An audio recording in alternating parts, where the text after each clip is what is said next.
Welcome. We are here with Sheryl Steinruck once again. I'm Sheryl Steinruck in my home. And today we're going to do a little discussion about the dance dress for the Nagdosh, Tolowa Nagdosh dance dress. This is what the girls wear, and we'll talk a little bit about the history of it first before we get started and why we do this in the first place. So I'm going to have a seat right here because the Spirit has moved me to sing a little song. So bear with me. I'm not the best lead singer. In our culture, women sit when they sing, and the men stand. I can always remember Amelia Brown was one of the singers that was alive when I was a young girl. And I started doing this about the age of 12, and so we had some really good teachers. And I can always remember she'd be sitting in the middle of the guys with her chun, her dance stick. And we always have a beat that starts off first. And with the Nagdosh, it is a earth renewal ceremony. It's also called the happy dance. You can have them during a wedding for any occasion. Unlike the brush dance and some of the other white deerskin dance, those other ones that other tribes have, is that they have a specific purpose. Ours is, we'll have winter solstice, summer solstice dances. And those have very specific purposes. And so the dance dress is something that the girls wear. We also have men's stuff, and we're not doing that right now. I'm holding the class teaching this. That's why I wanted to share it with you.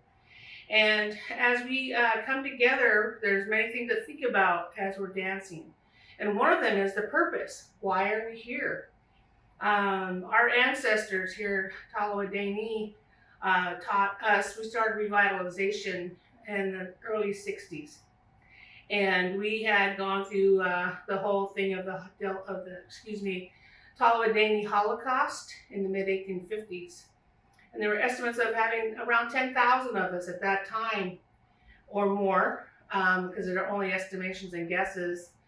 And by the turn of the century, in the 1906 census, there was only 121 people listed on the census roll that were Indian. And so what had happened by the time the federal government got from the East Coast to the West Coast, they knew how to take care of us. They came in and massacred us immediately, and then they drove us to reservations. So after the massacres happened here at Yantaka, Hulet, the different locations, then we were shipped either to Hoopa Valley, to Umatilla, Grand Round, Siletz. So we were taken to various locations as well as to the Klamath River. There was a Fort Terror down there. There was also a reservation ranch here that we were here in Smith River. And so as a consequence, our numbers were diminished. And with the prohibition days coming in and the United States government taking over, local county governments, then we were stripped of our religion, of our language. We were forced to go to one room schoolhouses around here, one-room schoolhouses around here, whereas a lot of people, the Yurok tribe and some of the others, were taken to boarding schools. Some of us did go to Chemawa, some went to Stewart, some went to Riverside.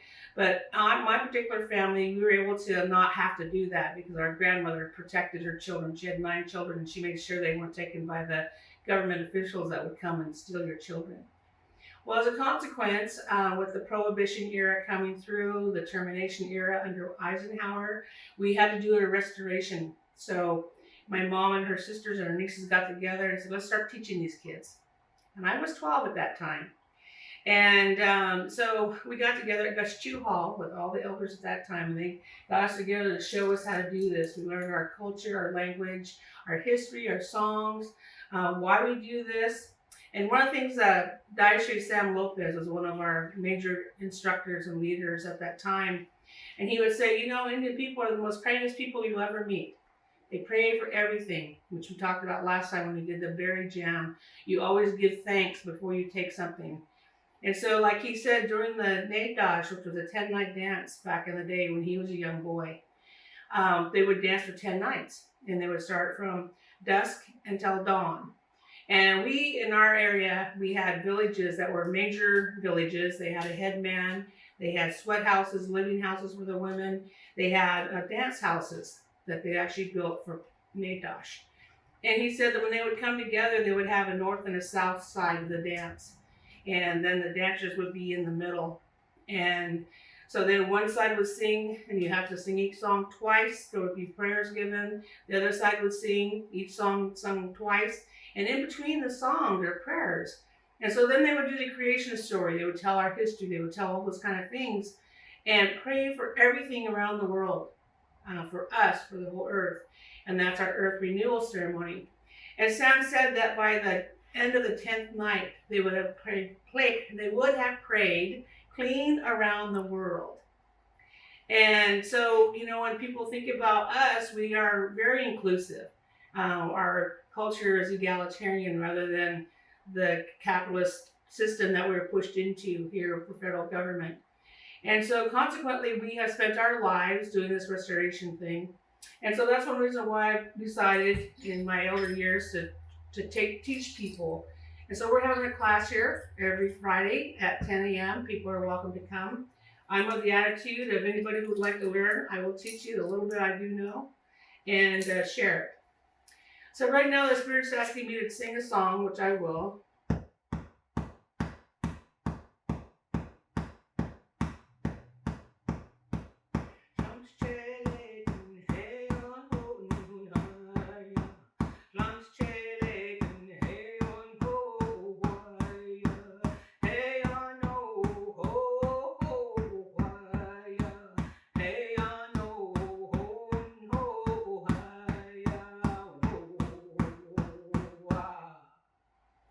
So what that song is, our son Jay Tuck was fishing down at Yagino or Schnappsch. And when he dipped his net down, he looked out and he could see a whale in the waves. And our son was about 15 years old, and so he went to his Uncle Warren Midlashne Bomblin and said, this experience happened and I want to make a song about it. So he and his uncle worked on the lyrics of the song and the tune, and Warren helped him and came with that song. And he's now 41, so it's been around for a while. One of the things about our dancing and our songs is then also it's related to our worldview and our language. And our language is very descriptive. It tells you about something, how something looks, how something smells, how something moves. And so what we do is someone has an experience like this one, J-Tech Fishing, another one where they went up on the mountain and they saw the beautiful valley. So that song's made. And so it's about people's experience, just like nowadays when people write love songs and whatever the heck else, it's what they feel in their heart. But this is also from our worldview of where we are connected to the earth and the kind of things that we do and what moves us. So in this particular song, we sing this every summer down at the beach. We sing it during our Nate-Dosh. We sing it whenever we want to. Whenever our grandchildren are around here, we all feel like having a dance practice, we do that. And so I'm really thankful because that's what brings the life to our existence of what we have each and every day, and I'm very grateful. So in between the songs is a prayer. And I'm going to sing this one that Sam Lopez used to say to us all the time. Hey, Mary Nasli Hanchu Nage Chagi Dula Watrama Huya Tatsatla. Hey, Shina Yutani. Hey. Now you notice on the end I go, hey. That's like you in agreement with it. You believe what that is. So when you're standing in line, everyone goes, hey, including all the backup singers. So I have to sing it one more time.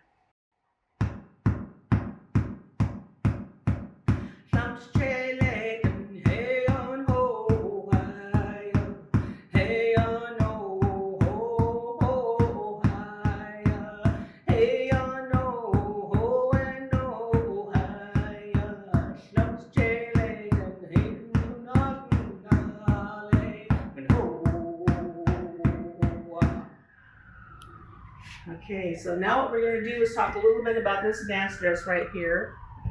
And this is a dance dress that Dawn Steinruck and I made for our daughter, Santaye. And we started many, many years ago. And that's one of the things I want to share with you, what some of the things you need to be thinking about as you're looking at making a dress or you're making some kind of dance regalia for your son, granddaughter, niece, or nephew. It really is a large thought process goes into it. And because we are in the restoration phase and the massacres that happened to us, and the way things went through history, we didn't have someone to sit and tell us how to do this. We had to use our own ingenuity, our own spirit, our own thoughts to figure out what to do. We did have some old dresses to look at and pictures. And so then this is my grandmother Alice, my mother's mother. She had trunks. And when Lauren and I were little, we would go in and go through those trunks. And it was really kind of cute because she would have this knot set. She'd have beads all tied up in a little hanky. And so we got invited to go back to the Smithsonian Folk Festival in 1976 and 74 and 76. So what we did is we decided to go ahead and rebuild this. This is part of the old dress right here. And if you want to come look here a little closer, this here is five-finger fern and bear grass. And this going across here is iris fiber string. Now, if you take a look and see how finely cut these are, and each one of these is individually wrapped. Now, I don't have the capacity to do that. I don't have the fine dexterity that it takes to do something like this. And so what we decided to do was take this old dress and then attach a piece of canvas on. We used the knot set that was in my grandmother's trunk. We picked new pine nuts. We cleaned those and cooked them. And these were also abalone that was in that trunk. Now, how we came to have our history in dance making and dance dress was Aunt Grandma Alice's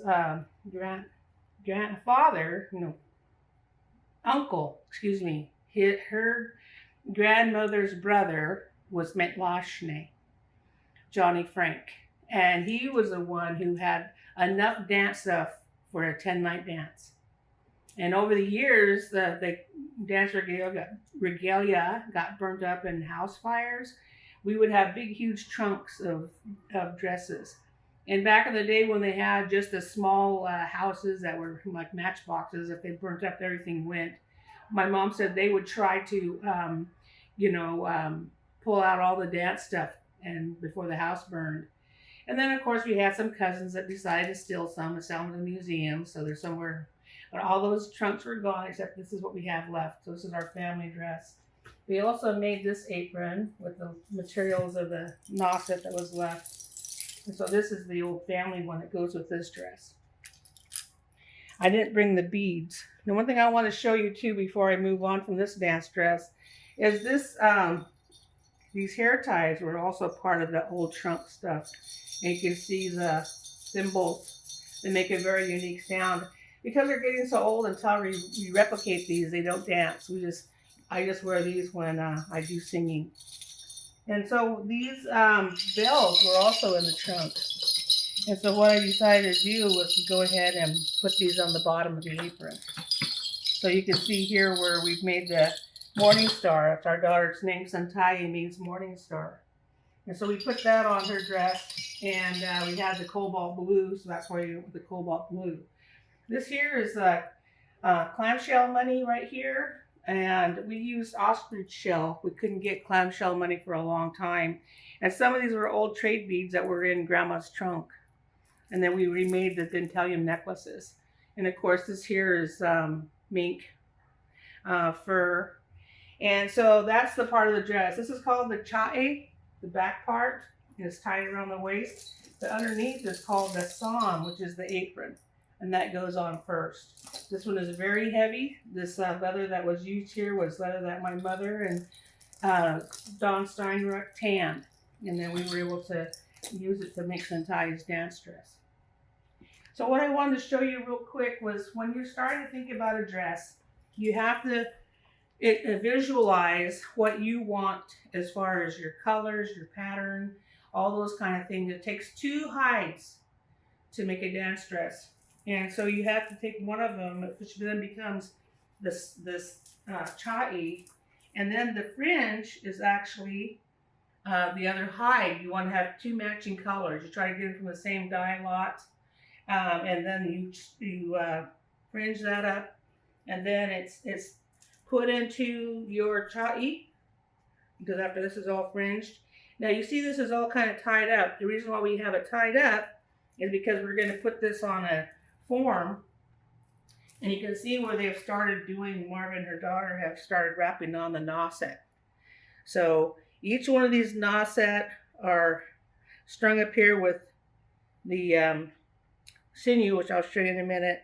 They're individually wrapped, and then they come down. And if you look at this one over here, you can see, I'll open up the inside. You see how each one of those is wrapped? And as you put on a row, you have to wrap it around here too, because that's what holds it together. That's what makes it like a net.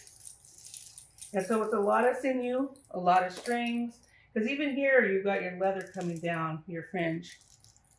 So it takes time. It's not going to be something that you're going to do overnight, but once you get a dance dress made, it'll last forever. Take care of it, and each one of these dance dresses that are created with love and joy and happiness, and they have their own spirit, and they have to dance. That's their whole purpose of why they're made. And so the thing was, I want to go a little bit about materials now.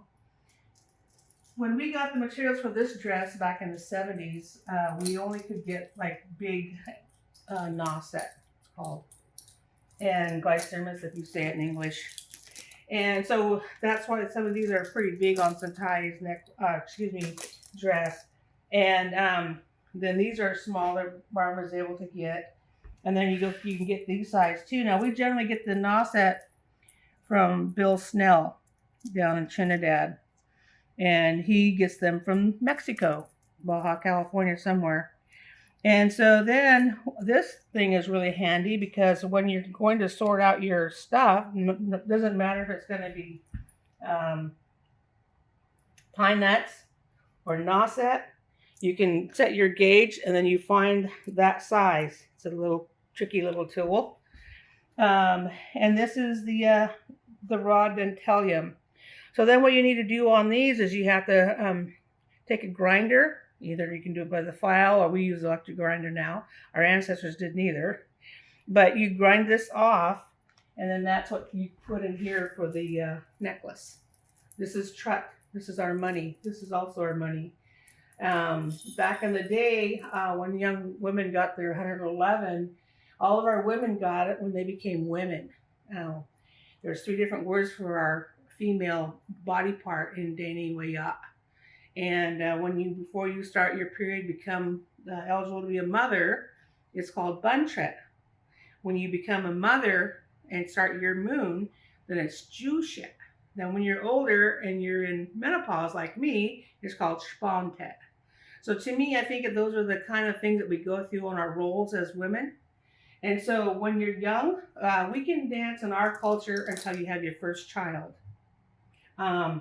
And so what we do then as we get older, we start making these for our daughters or granddaughters or nieces, different ones that can wear that.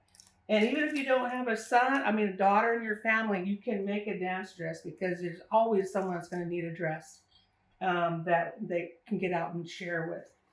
So right over here, I wanted to show you, this is raw bear grass. And this has to be burned. The area where you're going to pick it usually is in the mountain areas. And you're going to pick this after it's been burned. And then you have to soak it. And then it's wrapped on here. Each one of those is a separate bear grass. And so that's how we get that on there. And, I forgot to tell you, the dentalium, our truck comes from, we trade with the Indians in the state of Washington, and they trade with people from up in Alaska area. It's kind of interesting how a lot of tribes across the United States has this as their money medium of exchange because it's very rare. And as I was saying about the tattoo, the women got the tattoo, and the only person who got the male who got a tattoo was the banker. And then he would have tattoo marks on his arms where he could measure the value of a necklace. If there was a discrepancy about something, then he could settle that. So what you're going to need as you get started is your thread, and this is sinew. And what you do is you get the sinew in a big spool, and then you have to split it. And then that's when you start to use it at different points throughout your process. One of the good things to have is called Glover needles, and they're tri-tip. They're cut on a tri-tip at the end. Like these are regular needles, but I'll pull out a Glover. Now you need these too, because as you can see on this particular one that I'm making now, and what I did was take this needle and put on the beads, and that's nice to use a embroidery hoop. Helps hold it tight. That's what I did with these right here. I put these on an embroidery hoop and I replicated the design of this. And then when I took them off, I went ahead and put them on like an applique. So if you look on the back here, you can see where they're each sewn on individually across the back. And that's what I'm going to plan on doing with this particular pattern, but it's going to go on an apron that I'm making for a granddaughter. So you're going to need thread, you're going to need needles. I'll just show you a Glover needle here. This one I think is. And how you can tell the difference is, get the lid off, is by the tip. They come in different lengths, but they're cut on an angle. And that's what helps you to get through your leather and get through your canvas or whatever you're using. So they're really important. You got to get those. A measuring tape, and these are our butter scissors. They cut through butter. They're leather scissors. You do not cut any material with these whatsoever. And then we use other kinds of abalone. Here's an example of hair wraps being made. And you can use, at the end here, you can use Nauset, pine nuts, abalone. Goes on here. This one here, I'm using the beads off of this. I'm going to take these and cut them off, and I'm going to put them on the back of the dress I'm making now. And then this is a piece of canvas that we use to make our apron with. It's on. Okay, now I showed this because these handy tools we have that our ancestors did not have. I marvel at being able to cut that so small without butter scissors. And how they did everything back in the day. And there's really no excuse or reason why we don't, because we have all these modern tools. So this is a scissor sharpener, which I found very valuable. And then we can also get our Nauset in bags of 100. Now this particular one costs $20 for 100. And when you start your pattern, you have to figure out how many you're going to need. Now, these are pretty big. These are very small. And you have to also look at what's on the market, what's available, what you can afford. Anything that you get is an investment. And it's expensive, but it's very worthwhile. Like even buying these buttons for whatever we might need to use. Or this abalone right here that's been specially cut.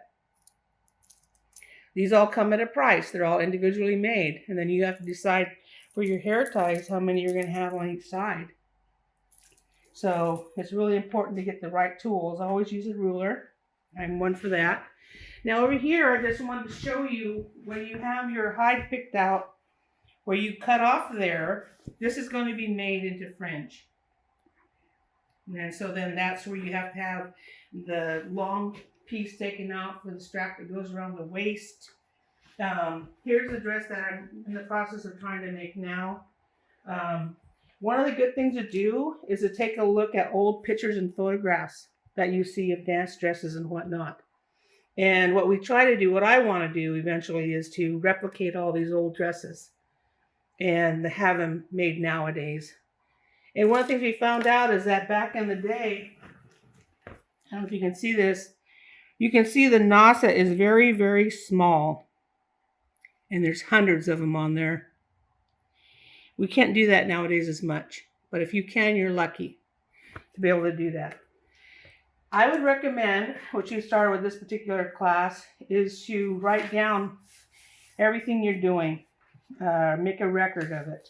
The sizes, the shapes, the design, all that to go into a book. Because you never know when your number's up. You never know when you're going to leave and go into the spirit world. And you need to leave something for the people who are coming behind you to learn from. So I'm just going to show you the different kinds of abalone, the different kinds of shapes that you can get. I also wanted to share with you this wonderful book here that Lena Hurd did back in 2011. And it's called A Way of Life by Lena Hurd. And what she did, which is really remarkable, is she took all the different basket designs over time that she's acquired, and she's given references even to where it came from. This is Elizabeth Conrad Hendricks' design. And the one thing that's kind of nice about these is that they're already cut out, they're already on graph paper. And these are basket designs that you can also incorporate into your dance dress. Because in your dance dresses, you have columns and you have rows. And that's what this is.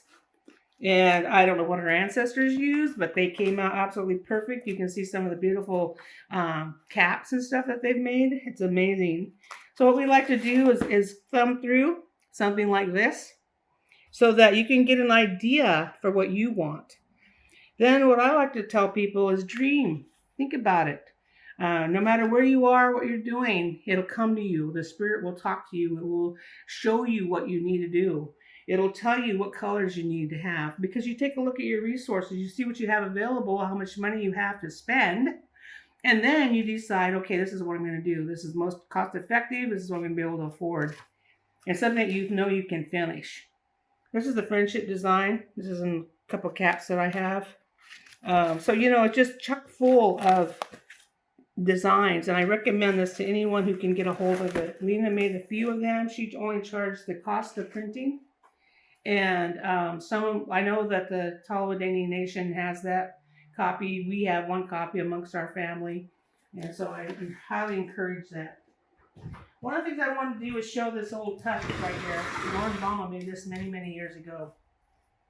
It just came off the beach from fish. But a tush is a burden basket. So this can be used for all kinds of things, for gathering acorns, fish, seaweed, whatever you want. It's a utility basket. I always want the young kids to make these kind of things. They're very practical. We can see the caps for whenever, but I want these kind of things. Now, the reason why this is so nice is it's big. It's been made with huge hazel sticks. Chuck Haley. And he wove these. And so what we do now is we can take our cha'i that we're making and we strap it on here. And then it can be used as our stability. We can put it on the table, put it on the coffee table, sit on the floor with it if we want to, and do this weaving that has to be done with the bear grass, tying everything onto your dance dress. So this comes in really handy. So if you know anyone that has a tush that they want to get rid of and have no use for, I know somebody who does. So yeah, this is really good. They call them Kawoi in Yurok. And then my brother Bill Ball made this stand for us. This is really old. Lauren made this years and years ago. And he even copied the braid off of one of the old baskets that we saw. So that's my presentation. That's a lot of work, and I want to invite you to come out to be with us on Fridays at 10 a.m. here in my home. Like for me, I'm willing to teach anyone who's willing to learn, anyone who takes the time, who has the desire in their heart to learn, should learn. It's called the heart condition. And when you have the right heart for these things, it'll come together. So when I want to say, done, good enough. Hey.